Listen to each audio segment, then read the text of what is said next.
आ गए हमारे खेत में। हिंदी मत फाड़ तू, तेरे को नहीं आता।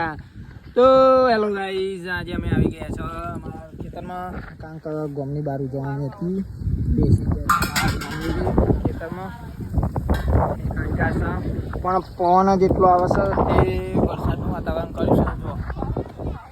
અને આજે તો છે ચામુંડ માતાનો બર્થડે, તો ત્યાં ગાડી પર જવાનું છે અને આ બેસી ગયા છે.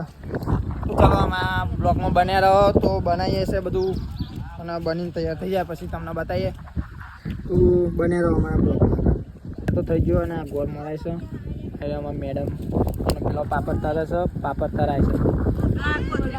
અને આજે કોથરી ઉડી જાય પાપડ પર એ લેતો હોય, પણ પવન જ બહુ આવે છે ને હવે રોધવાનું તો જ રોતે તો જોઈશે. હવે ખાવાનું બને રહો અમારા બ્લોગમાં. આગળ શું થાય છે, વાવાઝોડું આવે છે પછી ઘેર દેખ ખાવાનું. અમારી મમ્મી બનાવે છે લાડવા. ખાવાનું બધું બની છે. વરસાદ અંધાર્યો છે એટલે પેંડા ખાવાનું છે. તો ચાલો.